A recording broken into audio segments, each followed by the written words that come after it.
आधुनिक कनेक्टिविटी भी रही है।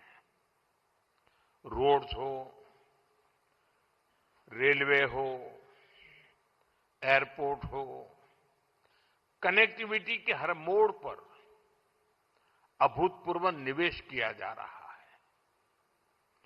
करीब 2.25 करोड़ रुपए की इन्वेस्टमेंट सिर्फ और सिर्फ नेशनल हाईवे पर की गई है और इसका बहुत बड़ा लाभ तेलंगाना को भी हो रहा है। बीते 12 वर्षों में तेलंगाना में नेशनल हाईवे का नेटवर्क डबल हुआ है।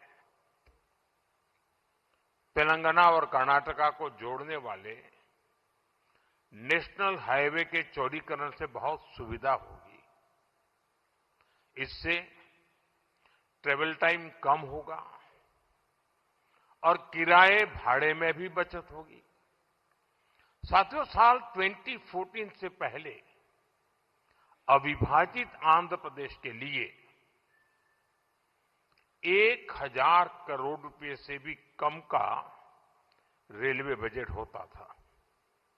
रेवंता जी सुन रहे हैं ना?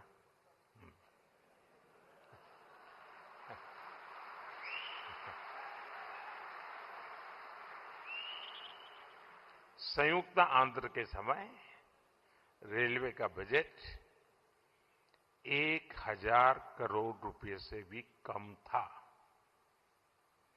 आज सिर्फ संयुक्त आंध्र की बात नहीं कर रहा, आज सिर्फ तेलंगाना का रेलवे बजट ही लगभग 5,500 करोड़ रुपए का है।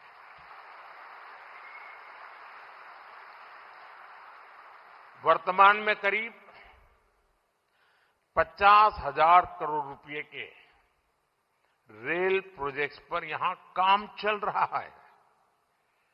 तेलंगाना में 5 वंदे भारत और 6 अमृत भारत ट्रेनें भी चल रही हैं। साथियों, अभी कुछ देर पहले Kazipet Vijayawada multi tracking project के कुछ सेक्शन का लोकार्पण हुआ है। इसके अलावा Kazipet rail under bypass line का भी राष्ट्र को समर्पित की गई है। इन सुविधाओं से सफर भी आसान होगा और ट्रांसपोर्टेशन की गति भी तेज होगी। साथियों, 21वीं सदी की इस दुनिया में बिना ऊर्जा सब काम ठप पड़ जाता है। एनर्जी सिक्योरिटी का क्या महत्व है, ये आज दुनिया का हर व्यक्ति महसूस कर रहा है। इसलिए भारत की एनर्जी सिक्योरिटी पर हमारी केंद्र सरकार अभूतपूर्व निवेश कर रही है। मलकापुर में इंडियन ऑयल के नए टर्मिनल का उद्घाटन इसी दिशा में एक बड़ा कदम है। यह टर्मिनल तेलंगाना की बढ़ती एनर्जी नीड्स को पूरा करेगा, सप्लाई चेन को मजबूत करेगा। साथियों, बीते सालों में सोलर पावर के मामले में भारत दुनिया के टॉप देशों में पहुंच चुका है। पेट्रोल में इथेनॉल ब्लेंडिंग को लेकर अभूतपूर्व काम हुआ है। पहले हमने 100% एलपीजी कवरेज पर फोकस किया।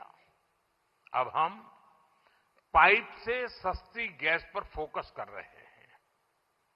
सीएनजी आधारित व्यवस्था को प्रमोट कर रहे हैं। ऐसे तमाम प्रयासों के कारण भारत इस बहुत बड़े वैश्विक ऊर्जा संकट का सामना कर रहा है। लेकिन अब आज समय की ये भी मांग है कि पेट्रोल, डीजल, गैस ऐसी चीजों का बहुत संयम से इस्तेमाल करें। जो एनर्जी प्रोडक्ट हम विदेशों से मंगाते हैं, हमें प्रयास करना है कि जितनी जरूरत है उतना ही उपयोग करें। इससे विदेशी मुद्रा की भी बचत होगी और युद्ध के संकट से होने वाले दुष्प्रभाव को भी कम किया जा सकेगा। साथियों, आज तेलंगाना का युवा नए सपने देख रहा है। यहां का किसान नई उम्मीदों के साथ आगे बढ़ना चाहता है। यहां के उद्योग, यहां के एमएसएमई, यहां के स्टार्टअप सब एक विकसित तेलंगाना के निर्माण में अपनी भूमिका निभाना चाहते हैं, क्योंकि तेलंगाना विकसित होगा तो भारत विकसित होगा। मैं तेलंगाना के हर परिवारजनों को ये भरोसा दिलाता हूं कि आपके सपने पूरे करने के लिए केंद्र सरकार ही इससे भी और तेज गति से काम करती ही रहेगी। अब हमारे रेवंता जी ने कहा था कि हां, हम पॉलिटिकल बात नहीं करेंगे, तो मैं भी नहीं करूंगा।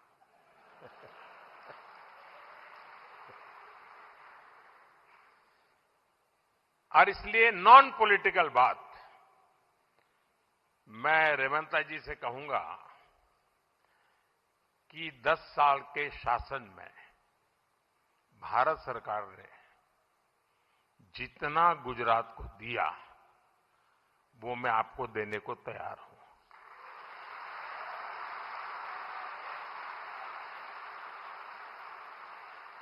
लेकिन मेरी जानकारी से मैं आपको बता देता हूं कि जैसे ही मैं ऐसा करूंगा, आपको जो अभी मिल रहा है वो आधा हो जाएगा।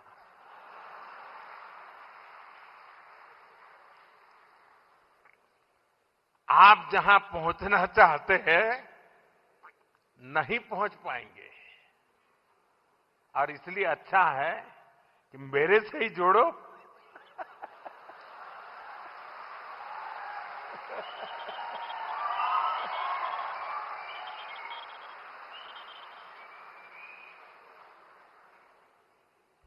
साथियों, हमारा एक पक्का विश्वास है कि डेमोक्रेसी में राज्यों में अलग अलग प्रकार की सरकारें होना कोई बुरी चीज नहीं है, लेकिन देश के विकास के लिए राज्यों का विकास भी उतना ही महत्वपूर्ण है। राज्यों के विकास के बिना देश का विकास संभव ही नहीं है, और इसलिए हमारी सारी योजना के केंद्र बिंदु में राज्यों का विकास हो, तेज गति से विकास हो, उस भाव को लेकर के हम सब मिलकर के चलें और 2047 विकसित भारत का सपना हम अपनी आंखों के सामने सिद्ध होता देखें। यही मेरी सबको शुभकामना है। बहुत बहुत धन्यवाद।